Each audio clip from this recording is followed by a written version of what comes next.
ഇന്ന് വരെ കണ്ടിട്ടില്ലാത്ത സുഖങ്ങളുടെ ലോകമായ സ്വർഗം. ആ സ്വർഗത്തിലെത്തുമ്പോ അവിടെ നമ്മുടെ മക്കള് വേണം, ഭാര്യ വേണം, ഭർത്താവ് വേണം, ഉമ്മ വേണം, ഉപ്പ വേണം, അതിനെന്ത് വേണം? നമ്മൾ എല്ലാവരും ഒരുമിച്ചുകൊണ്ട് അതേ ഈമാനിൽ ഒരുമിക്കണം. അതല്ലാത്ത വഴിയില്ല, അതല്ലാതെ വേറെ അതിന് മാർഗങ്ങളൊന്നുമില്ല. സ്വർഗം എന്ന് പറയുന്നത്, ആ സ്വർഗത്തിലേക്ക് നമ്മളും നമ്മുടെ മക്കളെയും കൂടെ അല്ലാഹു തആല ചേർത്ത് തരുന്നത് എന്തുകൊണ്ടാണ്? നമ്മെ പിൻപറ്റിക്കൊണ്ട് നമ്മുടെ മക്കളും ഈമാനിൽ നമ്മുടെ കൂടെ ഉണ്ടെങ്കിലാണ് അവര് വരുന്നതെന്ന് സൂറത്തു തൂറിലെ 21-ാമത്തെ സൂക്തം കൃത്യമായി പഠിപ്പിക്കുന്നുണ്ട്. നിങ്ങൾ നോട്ട് ചെയ്ത് പഠിക്കണം. ഈ സൂക്തങ്ങളൊക്കെ തീർന്നിട്ടില്ല സഹോദരന്മാരെ. ജന്നാത്തു അദ്നിൻ സൂറത്തുർ റഅദിൽ അല്ലാഹു പറയുന്നുണ്ട്, ശാശ്വതത്വത്തിന്റെ സ്വർഗത്തിലേക്ക് കടക്കുന്നു. മുഅ്മിനീങ്ങൾ അതിലേക്ക് കാലെടുത്തു വെക്കുമ്പോ അവരോടൊപ്പം നല്ല ജീവിതം നയിച്ചിട്ടുള്ള ബാപ്പമാരുണ്ട് കൂടെ, ഉമ്മമാരുണ്ട് കൂടെ, ഇണകളുണ്ട് കൂടെ, മക്കളുണ്ട് കൂടെ. എല്ലേ കുടുംബസമേതം അങ്ങ് സ്വർഗത്തിലേക്ക് കയറുമ്പോ മലായികത്തുകൾ അങ്ങനെ കവാടത്തിൽ നിന്നുകൊണ്ട് ആശീർവാദം പറയുകയാണ്. സലാം സലാം, നിങ്ങൾക്ക് ശാന്തിയുണ്ട്, സമാധാനത്തോടെ കയറിക്കോ.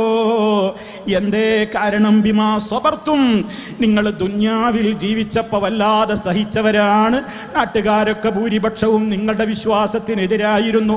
നിങ്ങളുടെ വേഷം കണ്ടപ്പോൾ കളിയാക്കിയവരാണ്, നിങ്ങളുടെ ജീവിതത്തെ പരിഹസിച്ചവരാണ്, നിങ്ങളെക്കുറിച്ച് പലതും പറഞ്ഞവരാണ്. അപ്പോഴൊക്കെ നിങ്ങൾ അല്ലാഹുവേ, ഞങ്ങൾ ദീനിന് വേണ്ടി എന്തും കേൾക്കാൻ സന്നദ്ധരാണ്, ഞങ്ങൾക്ക് മറ്റെല്ലാവരെക്കാളും വലുത് നിന്റെ സ്വർഗമാണ്, നിന്റെ തൃപ്തിയാണ് എന്ന ആശ്വാസത്തോടുകൂടി ക്ഷമിച്ചവരാണ്. ക്ഷമിച്ചവർക്കേ സ്വർഗം കിട്ടുകയുള്ളൂ, സഹിക്കുന്നവർക്കേ സ്വർഗം കിട്ടുകയുള്ളൂ. കാരണം സ്വർഗത്തിലേക്ക് കുടുംബസമേതമങ്ങ് കയറുമ്പോ മലക്കുകൾ പറയുന്ന വാചകം എൻ്റെ പ്രിയപ്പെട്ട സഹോദരീ സഹോദരന്മാര് നോട്ട് ചെയ്ത് വെക്കണേ. സലാമുൻ അലൈക്കും, നിങ്ങൾക്ക് ഇന്നത്തെ ദിവസം ഇതാ ഇനി ശാന്തിയുടെ ലോകത്താണ് നിങ്ങൾക്കുള്ളത്. കാരണം പറഞ്ഞത് അടിവരയിട്ടുകൊണ്ട് ഖുർആൻ പറയുന്നത് കണ്ടോ, ബിമാ സ്വബർത്തും, നിങ്ങൾ വല്ലാതെ സഹിച്ചവരാണ്. ക്ഷമയില്ലാതെ സ്വർഗത്തിലെത്തൂല. നന്മ ചെയ്യണമെങ്കിൽ ഏറെ ക്ഷമ വേണം, തിന്മയിൽ നിന്ന് വിട്ടു നിൽക്കണമെങ്കിൽ അതിലേറെ ക്ഷമ വേണം. അല്ലാഹു ദുന്യാവിൽ നമുക്ക് പരീക്ഷണങ്ങളായി തരുന്ന പരീക്ഷണങ്ങളിൽ പതറിപ്പോകാതെ അല്ലാഹുവിൻ്റെ തീരുമാനത്തിൽ തൃപ്തി കൊണ്ടുകൊണ്ട് സഹിക്കുവാനും ക്ഷമിക്കുവാനുമുള്ള ഈമാനികമായ ദൃഢതയും ഈ എല്ലാ അർത്ഥത്തിലും അതിലെല്ലാ അർത്ഥത്തിലുമുള്ള ക്ഷമയുണ്ടെങ്കിൽ അല്ലാതെ സ്വർഗത്തിലേക്ക് കയറാൻ നമുക്ക് കഴിയൂല. എല്ലാവരും നന്നാവണമെന്നാണ് എനിക്ക് പറയാനുള്ളത്.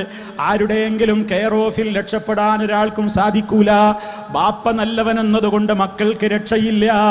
മക്കളും ബാപ്പയുടെ ഈമാനിൽ കൂടെയുണ്ടാകണം. അതല്ലെങ്കിൽ നോഹ് നബിയുടെ മോനും സ്വർഗത്തിൽ വരണ്ടേ? കഫറായിട്ടല്ലേ നോഹ് നബിയുടെ മകൻ മുങ്ങി മരിച്ചത്? നോഹ് നബി പിതാവല്ലേ? ബാപ്പ നല്ലവനാണ്, നബിയാണെന്നതുകൊണ്ട് മകന് രക്ഷയുണ്ടോ? ഇനി ഭർത്താവ് നല്ലയാളാണ് ാണെന്നുള്ളത് കൊണ്ട് ഭാര്യമാർക്ക് ആ കെയർ ഓഫിൽ രക്ഷപ്പെടാൻ കഴിയുമെങ്കിൽ നോഹ് നബിയുടെ ഭാര്യ സ്വർഗത്തിൽ വരണ്ടേ? ലൂത്ത് നബിയുടെ ഭാര്യ സ്വർഗത്തിൽ കിടക്കണ്ടേ? അല്ലാഹ് എന്താ പറഞ്ഞത്? അവർ രണ്ടുപേരുടെയും ഭാര്യമാര് നരകത്തിലേക്കാണ് പോവുക എന്നാണ്. ഇനി മകൻ നല്ലവനാണെന്നുള്ളത് കൊണ്ട് ബാപ്പ സ്വർഗത്തിലെത്തുമോ? മഹാനായ ഇബ്രാഹിം നബി അലൈഹി സ്വലാത്തു വസ്സലാമിന്റെ പിതാവല്ലേ ആസർ? നരകത്തിലേക്കല്ലേ വലിച്ചെറിയപ്പെടുക? എന്റെ മോന് നബിയാണെന്ന കെയർ ഓഫിൽ അവിടെ രക്ഷപ്പെടാൻ സാധിക്കില്ല.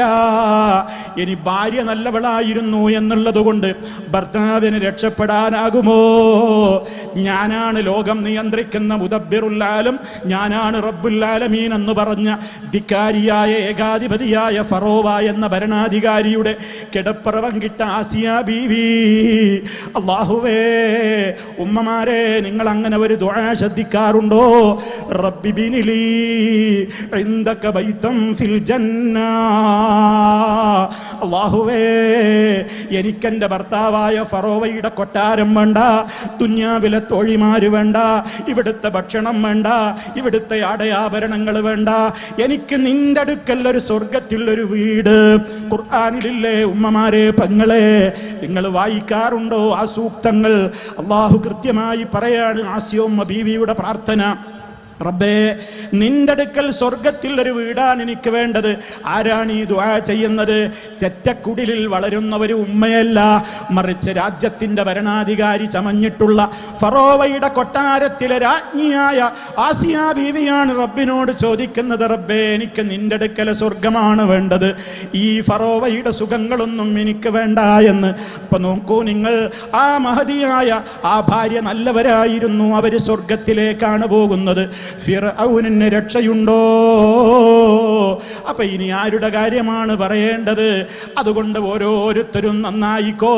ആരുടെയെങ്കിലും കെയർ ഓഫിൽ രക്ഷപ്പെടാമെന്ന് ഒരാളും വിചാരിക്കണ്ട. ആര് അവിടെ പരലോകത്ത് വന്നാലും ആരും പേടിക്കേണ്ടതില്ല. ഞാൻ നിങ്ങളെ രക്ഷപ്പെടുത്തുമെന്ന് പറയാൻ ഒരാൾക്കും സാധിച്ചിട്ടില്ല. ഇത് ഗൗരവത്തോടുകൂടെ നമ്മളങ്ങ് മനസ്സിലാക്കി വെക്കണം. അതുകൊണ്ട് സ്വർഗത്തിൽ പോകണമെങ്കിൽ കുടുംബസമേതം പോകണോ? കുടുംബസമേതം നന്മയിൽ ഒന്നിക്കണം. കുടുംബസമേതം എല്ലാവരും നന്മയിൽ ഉണ്ടാകണം. ബാപ്പക്ക് ദീനുണ്ട്, മക്കൾക്കില്ല, മക്കൾക്കുണ്ട്, ബാപ്പക്കില്ല. ഭർത്താവിന് വേണം, ഭാര്യക്കത് വേണ്ട, ഭാര്യക്കുണ്ട്, ഭർത്താവിന് വേണ്ട. ഇങ്ങനെയൊക്കെ ജീവിച്ച കുടുംബത്തോടൊപ്പം സ്വർഗത്തിലെത്താൻ കഴിയൂല. ഇത് ഇസ്ലാം വളരെ ഗൗരവത്തോടെ പഠിപ്പിക്കുന്ന കാര്യമാണ്. അതുകൊണ്ട് തന്നെ ഏറ്റവും പ്രധാനപ്പെട്ടതായി സ്വർഗത്തിലെത്തുവാൻ വേണ്ടി മോഹിക്കുന്ന ഞാനും നിങ്ങളും ശ്രദ്ധിക്കേണ്ടത് അൽ-ഈമാനു ബില്ലാഹ് വമലായികതിഹി വകുതുബിഹി വറുസുലിഹി വൽ യൗമിൽ ആഖിർ വൽ ഖദരി ഖൈരിഹി വശർരിഹി മിനല്ലാഹി തആല. ഏറ്റവും പ്രധാനമായ കാര്യം നമ്മുടെ അഖീദ നന്നാവലാണ്, വിശ്വാസം നന്നാവണം. മദ്രസയിലെ 2ാം ക്ലാസ് തൊട്ട് പഠിക്കാൻ തുടങ്ങിയതല്ലേ ഈമാൻ കാര്യങ്ങൾ 6 ഇസ്ലാം കാര്യങ്ങൾ 5. ഒന്ന് ചിന്തിക്കൂ എൻ്റെ കുടുംബങ്ങളെ, ഇവിടെ ഒരുമിച്ച് കൂടിയിരിക്കുന്നത് പോലെ സ്വർഗത്തിൽ നമുക്ക് ഒരുമിക്കാൻ മാത്രം ഈ 6, 5, 11 കാര്യങ്ങളെക്കുറിച്ച് നമ്മുടെ നിലപാട് എന്ത്? അള്ളാഹുവിനെ കുറിച്ചുള്ള വിശ്വാസത്തിൽ, നബി സല്ലല്ലാഹു അലൈഹി വസല്ലമിനെ കുറിച്ചുള്ള വിശ്വാസത്തിൽ, അതല്ലേ അഷ്ഹദു അൻ ലാ ഇലാഹ ഇല്ലല്ലാഹ് വഅഷ്ഹദു അന്ന മുഹമ്മദർ റസൂലുള്ളാഹ്. ഏറ്റവും പ്രധാനപ്പെട്ട കാര്യം തൗഹീദാണ്. ഏറ്റവും പ്രധാനപ്പെട്ട കാര്യം അതാണ്. അതിൽ വെള്ളം ചേർന്നാൽ, ശിർക്കെങ്ങാനും ജീവിതത്തിൽ കലർന്നാൽ, ശിർക്ക് കലരാത്ത ജീവിതമാണ് നമുക്ക് നിർബന്ധമായത്. നമ്മൾ പലപ്പോഴും ചിന്തിക്കുമെന്ത്? പരലോകത്താണ്ട് എത്തിയാ മതി, എനിക്ക് സ്വർഗം ഉറപ്പാണെന്ന് ആലോചിക്കണ്ട. അള്ളാഹുവിൻ്റെ അടുക്കൽ സ്വീകരിക്കപ്പെടുന്ന നിലക്ക് നിങ്ങൾ ഇബാദത്ത് ചെയ്തിട്ടുണ്ടെങ്കിലേ അതേ അവസരത്തിൽ അള്ളാഹുവിൻ്റെ അടുക്കൽ അതിന് കൂലിയില്ലാത്ത നിലക്ക് നമ്മുടെ കർമ്മങ്ങളൊക്കെ ചോർന്നു പോയാൽ, നമ്മുടെ കർമ്മങ്ങൾ ചോർന്നു പോകുന്ന ദ്വാരങ്ങൾ ഭദ്രമായി അടയ്ക്കാൻ നമുക്ക് സാധ്യമായിട്ടില്ലെങ്കിൽ എന്ത് ഫലമാ പിന്നെയുള്ളത്? നമ്മുടെ വീട്ടിലേക്ക്, അതാ വാട്ടർ ടാങ്കിലേക്ക് നമ്മളിങ്ങനെ കിണറ്റിൽ നിന്ന് വെള്ളമടിക്കുന്നു. വെള്ളമടിച്ച് ഒരു അരമണിക്കൂർ കഴിയുമ്പോഴേക്ക് ടാങ്ക് കാലിയാകുന്നുണ്ട്. നമ്മൾ ആലോചിക്കുകയാണ്, ആരും ബാത്റൂമിൽ കുളിക്കാനില്ലല്ലോ, ആരും വാട്ടർ ടാങ്ക് തുറന്നിട്ടില്ലല്ലോ, പിന്നെ എവിടുന്നാ ഈ വെള്ളം ചോർന്നു പോയത്? നമ്മളിങ്ങനെ പരിശോധിക്കുകയാണ്. വാട്ടർ ടാങ്കിൽ ഫുൾ ടാങ്ക് അടിച്ചിട്ട് ഈ വെള്ളം എവിടെ പോയി? പരിശോധിച്ചപ്പോഴാണ് നമ്മൾ കാണാത്ത ചില ദ്വാരങ്ങളിലൂടെ വെള്ളം പോകുന്നുണ്ട്. പ്രിയപ്പെട്ടവരെ, പരലോക കോടതിയിലെത്തുമ്പോൾ ഉപകാരം കിട്ടുന്ന അമലുകളാകും എന്ന് വിചാരിച്ച് അവിടെ എത്തുമ്പോ ഈ ഗതികേട് നമുക്ക് വന്നാൽ നമ്മുടെ നിസ്കാരം കാണാനില്ല, സകാത്ത് കാണാനില്ല, ഹജ്ജ് ചെയ്തത് കാണാനില്ല, സൽക്കർമ്മങ്ങളൊന്നും കാണാനില്ല, ചോർന്നു പോയിരിക്കുന്നു. എന്തേ കാരണം? കർമ്മങ്ങൾ ചോർന്നു പോകാതിരിക്കണമെങ്കിൽ അത് ചോർന്നു പോകുന്ന ദ്വാരങ്ങളൊക്കെ അടയ്ക്കണം നമ്മൾ. അതാണ് വിശ്വാസ കാര്യങ്ങളിലെ ഏറ്റവും പ്രധാനപ്പെട്ട കാര്യമായ ലാ ഇലാഹ ഇല്ലല്ലാഹ് മുഹമ്മദുർ റസൂലുള്ളാഹ്. അത് നമ്മുടെ ക്ലിയർ ആണോ? ശിർക്ക് കലരാത്ത ജീവിതമുണ്ടെങ്കിലല്ലാതെ പരലോകത്ത് നമ്മുടെ അമല് സ്വീകരിക്കൂല. പശ്ചാത്തപിക്കാതെ ആരെങ്കിലും ശിർക്ക് ചെയ്തുകൊണ്ട് മരിച്ചുപോയാൽ അവൻ നരകത്തിൽ ശാശ്വതമായിരിക്കും. അതുകൊണ്ട് തന്നെ ഇന്ന് ജനങ്ങൾ എന്താണ് ചെയ്തുകൊണ്ടിരിക്കുന്നത്? റഹ്മാനായ റബ്ബല്ലാത്തവരെ വിളിച്ചു പ്രാർത്ഥിച്ചു കൊണ്ടിരിക്കുകയാണ്. അല്ലാഹുവല്ലാത്തവരെ വിളിച്ചു പ്രാർത്ഥിക്കുവാനാണ് അള്ളാഹുവിനോട് പ്രാർത്ഥിക്കുന്നതിനേക്കാൾ ആളുകൾക്ക് ഇന്ന് താല്പര്യം. കാരണം സമൂഹത്തോട് പലരും പറഞ്ഞു കൊടുക്കുന്നത് അതാണ്, റബ്ബിനോട് നേരിട്ട് പ്രാർത്ഥിക്കാൻ നമുക്ക് പറ്റൂല.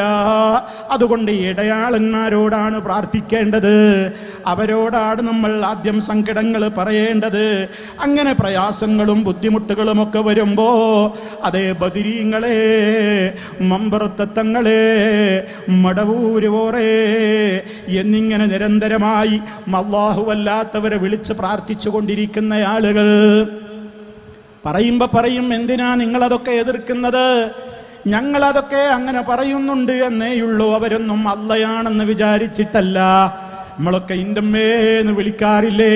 വീഴാൻ പോകുമ്പോ എന്റമ്മേന്ന് വിളിച്ച് കരയാറില്ലേ? അതേപോലെയുള്ളൊരു കാര്യമേയുള്ളൂ എന്ന് പറഞ്ഞ് ഇതിനെയൊക്കെ നിസ്സാരവൽക്കരിക്കുമ്പോൾ എൻ്റെ പ്രിയപ്പെട്ട ശബ്ദം ശ്രവിക്കുന്ന ഉമ്മവങ്ങന്മാരോട്, ഉപ്പമാരോട്, സഹോദരന്മാരോട് വിനയത്തോടെ ഞാൻ ഓർമ്മപ്പെടുത്തട്ടെ, നമ്മൾ എൻ്റെ അമ്മേന്ന് വിളിച്ച് കരയുമ്പോ, ഉമ്മാന്ന് വിളിച്ച് വേദനിച്ചുകൊണ്ട് കരയുമ്പോ എന്താണ് നമ്മുടെ വിശ്വാസം? എൻ്റെ ഉമ്മ അള്ള കാണും പോലെയെല്ലാം കാണുന്നുണ്ട് എന്നാണോ?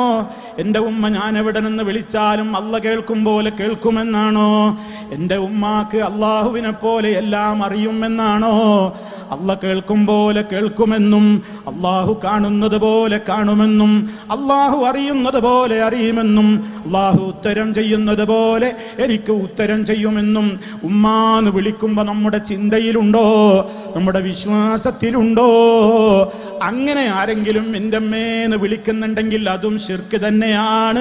നേരെ മറിച്ച് അതൊന്നും അല്ലാത്ത നിലക്കുള്ള ഒരു പ്രയോഗം എന്ന നിലക്കല്ലേ നമ്മൾ അങ്ങനെ വിളിക്കുന്നത്. അതേ അവസരത്തിൽ ഇന്നിവിടെ ആളുകൾ മക്ബറകൾ തോറും കയറങ്ങിറങ്ങിയിട്ടും അല്ലാതെയുമൊക്കെ മരിച്ചു മൺമറഞ്ഞു പോയ മഹാത്മാക്കളെന്ന് പറയുന്നവരെയും അമ്പിയാക്കളെയും ഒക്കെ വിളിക്കുമ്പോൾ അവരുടെ വിശ്വാസം എന്താണ്? നമ്മൾ അല്ലാഹുവേ എന്നെ രക്ഷിക്കണേ എന്ന് പറയുമ്പോ നിങ്ങൾ വിഷയം വളരെ പ്രാധാന്യപൂർവ്വം മനസ്സിലാക്കേണ്ടതുണ്ട്. അല്ലാഹ് എന്നെ രക്ഷിക്കണേ എന്ന് ഞാനും നിങ്ങളും പറയുമ്പോ നമ്മുടെ മനസ്സിൽ അപ്പോൾ ഒരു വിശ്വാസമുണ്ട്. അതെന്താണ്? ഞാൻ എവിടെ നിന്ന് വിളിച്ചാലും എൻ്റെ റബ്ബ് അത് കേൾക്കുന്നുണ്ട്. എൻ്റെ റബ്ബ് എന്നെ, ഞാൻ എവിടെയായാലും എന്നെ കാണുന്നുണ്ട്. ഞാൻ എവിടെയാണെങ്കിലും ഇനി വിളിച്ചില്ലെങ്കിൽ പോലും എൻ്റെ മനസ്സിലെ വികാരങ്ങൾ എൻ്റെ റബ്ബ് അറിയുന്നുണ്ട്. ഞാൻ എന്ത് ചോദിച്ചാലും അത് തരാൻ മാത്രം എൻ്റെ റബ്ബിൻ്റെ ഖജനാവിൽ അത്രത്തോളമുണ്ട്. അതൊരിക്കലും എത്ര കൊടുത്താലും തീർന്നു പോകുന്ന ഖജനാവല്ല.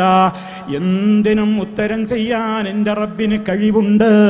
ലോകം മുഴുവൻ നിയന്ത്രിച്ചു കൊണ്ടിരിക്കുന്നത് അവനാണ് എന്ന് തുടങ്ങിയിട്ടുള്ള വിശ്വാസത്തിൻ്റെ അടിസ്ഥാനത്തിലാണ് ഏത് രാജ്യത്തു നിന്നും നമ്മൾ വിളിക്കുന്നതെന്ത്? അല്ലാഹുവേ രക്ഷിക്കണേ. ഇനി സഹോദരന്മാരെ, ആ സ്ഥാനത്ത് നിങ്ങൾ മറ്റൊരു വിളി സങ്കല്പിക്ക്. ബദരീങ്ങളെ കാക്കണേ, മടവൂർ ശൈഖേ രക്ഷിക്കണേ, മമ്പുറത്തപ്പാപ്പ കാക്കണേ എന്നിങ്ങനെ ഒരാൾ തേടുമ്പോ അയാളും വിശ്വസിക്കുന്നത് എന്ത് തന്നെയാണ്? അള്ള കാണും പോലെ ഇവർ എവിടെ നിന്ന് വിളിച്ചാലും കാണും, എവിടെ നിന്ന് വിളിച്ചാലും ഇവരും കേൾക്കും. അള്ളാഹു അറിയും പോലെ ഇവരും അറിയുന്നുണ്ട്. അള്ള കേൾക്കുന്നത് പോലെ ഇവരും കേൾക്കുന്നുണ്ട്. അള്ള അറിയുന്നത് പോലെ ഇവരും അറിയുന്നുണ്ട്. അള്ള ഉത്തരം ചെയ്യുന്നത് പോലെ ഇവരും ഉത്തരം ചെയ്യും. അതിനവർക്ക് കഴിവുണ്ട്. പക്ഷേ ഒരൊറ്റ വ്യത്യാസമാണ് അവർ പറയാറുള്ളത്. അതെന്താണ്? അള്ളാഹുവിൻ്റെ ഈ കഴിവുകളൊക്കെ സ്വന്തമായിട്ടുള്ളതാണ്. മഹാന്മാരുടെ, ഔലിയാക്കന്മാരുടെയും ബീവിമാരുടേതുമൊക്കെ അള്ള കൊടുത്തതാണ്, സ്വന്തമല്ല. ഈ ഒരു വ്യത്യാസം മാത്രമുണ്ടായാൽ മതി എന്നതാണ് ചില സഹോദരങ്ങൾ പറയാറുള്ളത്. ഗൗരവത്തോടെ ചിന്തിക്കണേ. ഇത് തന്നെയാണ് ശിർക്കെന്ന് പറയുന്നത്. അള്ളാഹുവിനെ പോലെ കാണുന്ന ഒരാളുണ്ടെന്ന് വിശ്വസിക്കാൻ പാടുണ്ടോ? റബ്ബിനെ പോലെ കാണുക എന്നുള്ളത് റബ്ബിന്റെ മാത്രം ഗുണവിശേഷണമാണ്. വിശേഷണമാണ്. അള്ളാഹുവിൻ്റെ കേൾവി അവൻ്റെ മാത്രം വിശേഷണമാണ്. അള്ളാഹുവിൻ്റെ കാഴ്ച അവൻ്റെ മാത്രം വിശേഷണമാണ്. അള്ളാഹുവിൻ്റെ അറിവ് അവൻ്റെ മാത്രം ഗുണമാണ്. അള്ളാഹു ഉത്തരം ചെയ്യുന്നു എന്നുള്ളത് അവൻ്റെ മാത്രം പ്രത്യേകതയാണ്. ലോകം മുഴുവൻ നിയന്ത്രിക്കുന്നു എന്നുള്ളത് അവൻ്റെ മാത്രം പ്രത്യേകതയാണ്.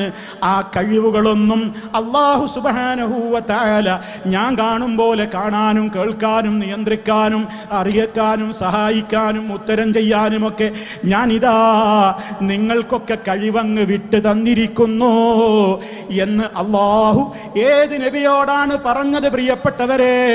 ഏത് വലിയനോടാണ് പറഞ്ഞത്? ഇതൊരു ഗ്രൂപ്പിസം പറയുകയല്ല, ഇതൊരു വിമർശനം പറയുകയല്ല. എൻ്റെ പ്രിയപ്പെട്ട സഹോദരീ സഹോദരന്മാര്, നെഞ്ചത്ത് കൈവച്ചുകൊണ്ട് ആവർത്തിച്ച് ആലോചിക്കണേ.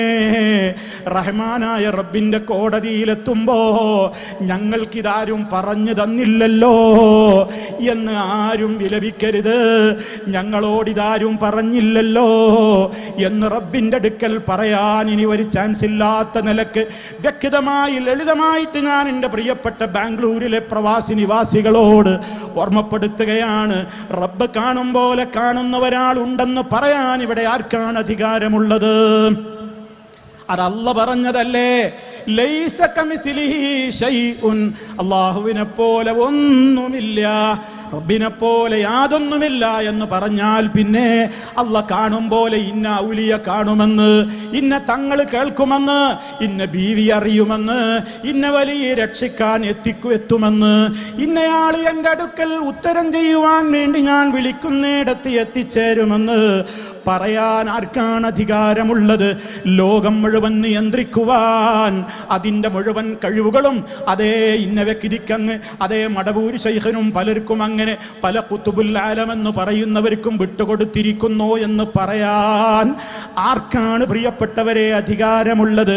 അള്ളാഹുവിൻ്റെ ഖുർആനിനെതിരല്ലേ മുത്ത മുസ്തഫ സല്ലല്ലാഹു അലൈഹി വസല്ലമ പഠിപ്പിച്ചിരുന്ന കാര്യങ്ങൾക്കത് ഘടകവിരുദ്ധമല്ലേ? അതുകൊണ്ട് അതാണ് ഇന്നിവിടെ സംഭവിച്ചു കൊണ്ടിരിക്കുന്നത്. റബ്ബിനോട് പ്രാർത്ഥിക്കും പോലെ അവർ മറ്റുള്ളവരോടും പ്രാർത്ഥിക്കുകയാണ്. അല്ലാഹ് പറഞ്ഞതെന്താ? അവനെപ്പോലെ കാണുന്നവരുണ്ടെന്ന് പറഞ്ഞിട്ടുണ്ടോ? അവനെപ്പോലെ കേൾക്കുന്നവരുണ്ടെന്ന് പറഞ്ഞിട്ടുണ്ടോ? കൊച്ചു സൂറത്തല്ലേ ഇവിടെ ഇരിക്കുന്ന ഏതൊരു മുസ്ലിമിനാണ്, കൊച്ചുകുട്ടിക്കാണ് മനപ്പാടമില്ലാത്തത്? നമ്മൾ നിത്യജീവിതത്തിൽ അതാ നമ്മുടെ രാവിലെയുള്ള പ്രാർത്ഥനയിലും വൈകുന്നേരമുള്ള പ്രാർത്ഥനയിലും 3 തവണ വീതം നമ്മൾ പറയുന്നുണ്ട്. 5 നേരത്തെ നിസ്കാരം കഴിഞ്ഞാൽ ഓരോ തവണ നമ്മൾ പറയുന്നുണ്ട് എന്ത്? ഖുൽ ഹുവല്ലാഹു അഹദ് അല്ലാഹുസ് സമദ് ലം യലിദ് വലം യൂലദ്. അവസാനം എന്താ പ്രിയപ്പെട്ടവരെ? വലം യകുല്ലഹു കുഫുവൻ അഹദ്. അവന് തുല്യനായി ഒരാളും തന്നെയില്ല. റബ്ബിന് കുഫുവത്തവൻ റബ്ബ് മാത്രമേയുള്ളൂ, അവന് തുല്യനായി ഒരാളുമില്ല എന്ന് അള്ളാഹു വ്യക്തമായി പറയുമ്പോ നമ്മുടെ നാട്ടിലെ മുസ്ലിയാക്കന്മാർ എഴുതുന്നു, അള്ളാഹു കാണും പോലെ ഔലിയ കാണുന്നു, കേൾക്കും പോലെ കേൾക്കുന്നു, അറിയും പോലെ അറിയുന്നു, ഉത്തരം ചെയ്യും പോലെ ഉത്തരം ചെയ്യുന്നു, കൺട്രോൾ ചെയ്യുന്നത് പോലെ ലോകം മുഴുവൻ കൺട്രോൾ ചെയ്യുന്നു. കാരണം അള്ളാഹ് അതിനൊക്കെ കഴിവങ്ങ് തീരെഴുതി കൊടുത്തിരിക്കുന്നു എന്ന്. ഇത് ശുദ്ധമായ ശിർക്കല്ലേ? അല്ലെങ്കിൽ ആയത്തെവിടെ, ഹദീസ് എവിടെ? ഇതാണ് ഉപ്പമാരെ, ഉമ്മമാരെ, സഹോദരീ സഹോദരന്മാരെ, നിങ്ങൾ ചിന്തിക്കേണ്ടത്. നമുക്ക് ആരുടെയും ഓശാരം ആവശ്യമില്ലല്ലോ. നമുക്ക് കുടുംബത്തോടൊപ്പം സ്വർഗത്തിലെത്തണം. അതിനുള്ള വഴിയാണ് ഈ പറയുന്നത്. ഇത് കേൾക്കാതെ ഇതനുസരിക്കാതെ മുന്നോട്ട് പോയാൽ റബ്ബിനോട് നേരിട്ട് ചോദിച്ചാ ഫ്യൂസ് അങ്ങ് ഊരിപ്പോകും.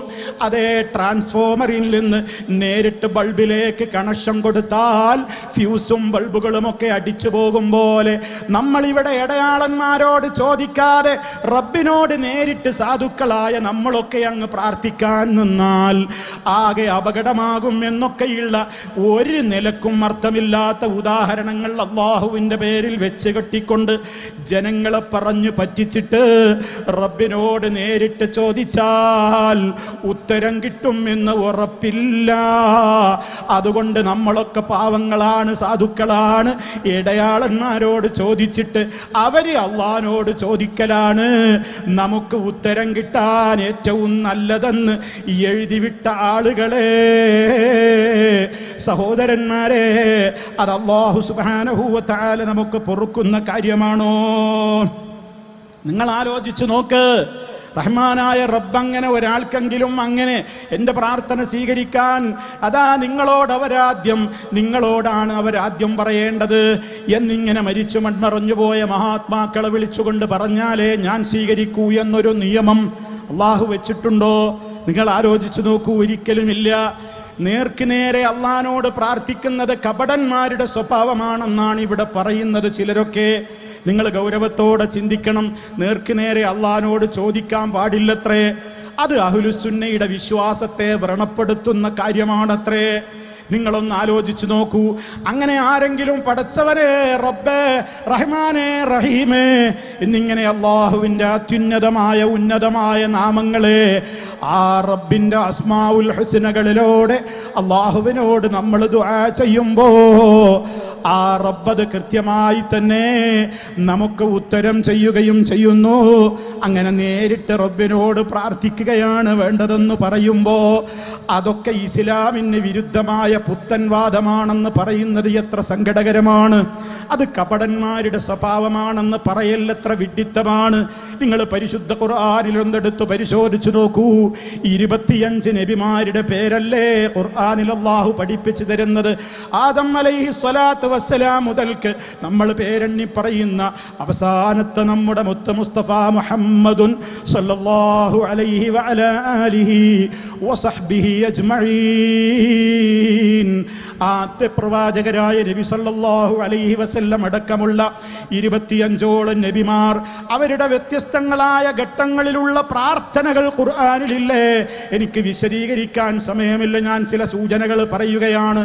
ആദം നബിയുടെ പ്രാർത്ഥന ഖുർആനിലുണ്ട്, ഹവ്വാ ഉമ്മ ബീവിയുടെ പ്രാർത്ഥന ഖുർആനിലുണ്ട്. ആരോടാ തേടുന്നത്? റബ്ബേ, റബ്ബനാ, ഞങ്ങളുടെ റബ്ബേ എന്ന് പറഞ്ഞുകൊണ്ടാണ് ആദം അലൈഹിസ്സലാമും ഹവ്വാ റളിയല്ലാഹു അൻഹയും തേടുന്നത്. അപ്പൊ പറയും, ചിലപ്പോൾ നിങ്ങൾ ആലോചിക്കും, അവരാദ്യത്തെ മനുഷ്യന്മാരല്ലേ, അവർക്കിപ്പോൾ ആരോടാണ് ഇനി മുമ്പ് പറയാനുള്ളത്? അപ്പൊ എന്നാ ശേഷം വരുന്നയാളെ എടുക്കാം. നോഹ് നബി അലൈഹിസ്സലാം ആരോടാ തേടിയത്? റബ്ബിഗ്ഫിർലീ വലിവാലിദയ്യ എന്നിങ്ങനെ എനിക്ക് പുറത്തു തരണേ എൻ്റെ മാതാപിതാക്കൾക്കും എന്ന് മഹാനായ നോഹ് നബി അലൈഹിസ്സലാമിൻ്റെ പ്രാർത്ഥന. അതേപോലെ തന്നെ അങ്ങോട്ട് നോക്കൂ, പ്രധാനപ്പെട്ട ചിലതേ ഞാൻ നിങ്ങളുടെ ശ്രദ്ധയിൽ കൊണ്ടുവരുന്നു. ഇബ്രാഹിം അലൈഹിസ്സലാമിന്റെ ദുആ, റബ്ബി ജഅൽനീ മുഖീമസ്സലാ, റബ്ബേ നീ എന്നെ നിസ്കാരം നിലനിർത്തുന്നവരിൽ ഉൾപ്പെടുത്തണേ. ആരാ തേടുന്നത്? ഉമ്മ, ഉപ്പ. നിങ്ങൾ കേട്ടോ, ഈ ദുആ ആരുടേതാണ്? ഈ അസാധുക്കളായ നമ്മുടേതല്ല. ഖലീലുല്ലാഹി എന്ന് അള്ളാഹുവിന്റെ ഉറ്റമിത്രമെന്ന് വിശേഷിപ്പിക്കപ്പെട്ട ഇബ്രാഹിം അലൈഹിസ്സലാം എന്ന നബിയാണ് തേടുന്നത്. റബ്ബേ, നിസ്കാരം കൃത്യമായി നിലനിർത്തുന്നവനാക്കി നീ എന്നെ മാറ്റണം. എന്നെ മാത്രമല്ല, എൻ്റെ സന്താനങ്ങളിൽ നിന്നും എൻ്റെ അരുമ സന്താനങ്ങളും നിസ്കാരം നിലനിർത്തുന്നവരാക്കണേ. എന്നിട്ട് പറയുന്ന വാചകം കേട്ടോ, റബ്ബനാ, ഞങ്ങളുടെ റബ്ബേ, വതഖബ്ബൽ ദുആ, എൻ്റെ ദുആ സ്വീകരിക്കണേ. ആരാ ചോദിക്കുന്നത്? മഹാനായ ഇബ്രാഹിം അലൈഹിസ്സലാം. 5 നേരത്തെ നിസ്കാരത്തിൽ നമ്മൾ പിരിയുന്നതിൻ്റെ മുമ്പ് അല്ലാഹുമ്മ സ്വല്ലി അലാ മുഹമ്മദിൻ വഅലാ ആലി മുഹമ്മദിൻ കമാ സ്വല്ലൈത അലാ ഇബ്രാഹീമ വഅലാ ആലി ഇബ്രാഹീമ എന്നിങ്ങനെ സ്വലാത്ത് സ്വലാത്തിന്റെ കൂട്ടത്തിൽ എല്ലാ ദിവസവും നമ്മൾ ഓർക്കുന്ന മഹാനായ പ്രവാചകനായ മുഹമ്മദ് മുസ്തഫ സല്ലല്ലാഹു അലൈഹി വസല്ലമിന്റെയും അതേ തലമുറകൾക്ക് മുമ്പ് ജീവിച്ച മഹാനായ ഇബ്രാഹിം അലൈഹിസ്സലാമാണ് ദുആ ചെയ്യുന്നത്. റബ്ബേ, ഞാനും എൻ്റെ മക്കളും കൃത്യമായി നിസ്കരിക്കുന്നവരുടെ കൂട്ടത്തിലാവണേ, ദുആ സ്വീകരിക്കാതെ തള്ളിക്കളയല്ലേ എന്ന് മഹാനായ നബി തങ്ങൾ പോലും ദുആ ചെയ്തുവെങ്കിൽ എത്രത്തോളം ഇവിടെ കൂടിയ ഫാമിലിയിൽ പങ്കെടുത്തിട്ടുള്ള പ്രിയപ്പെട്ട സഹോദര സഹോദരി, ഇന്ന് വരെ നമ്മൾ നമുക്ക് വേണ്ടി അങ്ങനെ ദുആ ചെയ്തോ? നമ്മുടെ മക്കൾക്ക് വേണ്ടി ദുആ ചെയ്തോ? പേരക്കുട്ടികൾക്ക് വേണ്ടി ദുആ ചെയ്തോ? നമ്മുടെ തലമുറയിൽ ഇനി ഖിയാമത്ത് നാളോളം വരാനിരിക്കുന്ന പേരമക്കളുടെ പേരമക്കളുടെ പേരമക്കളടക്കം എല്ലാവർക്കും വേണ്ടിയുള്ള ദുആയാണത്. ആലോചിച്ചു നോക്കണം. മഹാനായ ഇബ്രാഹിം നബി അലൈഹിസ്സലാമിന്റെ അന്നത്തെ ദുആയാണ്. ആലോചിച്ചു നോക്ക്, എത്രയോ ആയിരക്കണക്കിന് കൊല്ലങ്ങൾക്ക് ശേഷം മക്കയിൽ ഉദയം ചെയ്ത മുഹമ്മദ് മുസ്തഫ സല്ലല്ലാഹു അലൈഹി വസല്ലമ ഇബ്രാഹിം അലൈഹിസ്സലാമിന്റെ താവഴിയിൽ വന്ന പേരക്കുട്ടിയാണ്. ആലോചിച്ചു നോക്കണം. അപ്പൊ അത്രത്തോളം ദീർഘദൃഷ്ടിയോടെയാണ് അവരൊക്കെ പ്രാർത്ഥിച്ചതെങ്കിൽ നമ്മൾ ദുആ ചെയ്യുമ്പോൾ സ്വന്തം കാര്യത്തിന് വേണ്ടി മാത്രമല്ല പ്രാർത്ഥിക്കുക, നമ്മുടെ മാതാപിതാക്കൾക്ക് വേണ്ടി പ്രാർത്ഥിക്കണം, നമ്മുടെ മക്കൾക്ക് വേണ്ടി പ്രാർത്ഥിക്കണം. മക്കളുടെ മക്കൾ വരാൻ പോകുന്നുണ്ട്, നമുക്ക് കാണാൻ കഴിയുമോ എന്ന് അറിഞ്ഞൂടാ. മരുമക്കൾ വരാനുണ്ട്, അവരുടെ മക്കൾ വരാനുണ്ട്, അവരുടെ മക്കൾ വരാനുണ്ട്. ലോകം അവസാനിക്കുന്നതിൻ്റെ ഇടക്ക് എൻ്റെ താവഴിയിൽ ഒരുപാട് ജനതകൾ വരാനുണ്ട്. അവരൊക്കെ നിസ്കാരം നിലനിർത്തണേ, തൗഹീദുള്ളവരാവണേ. ശിർക്കിനെതിരെ പോരാട്ടം നയിച്ചതിന്റെ പേരിൽ തീക്കുണ്ടത്തിൽ എറിയപ്പെട്ട മഹാനായ ഖലീലുല്ലാഹി ഇബ്രാഹിം അലൈഹിസ്സലാം പോലും തേടുകയാണ്, വജുനുബിനി വബനിയ അൻ നഅ്ബുദൽ അസ്നാം.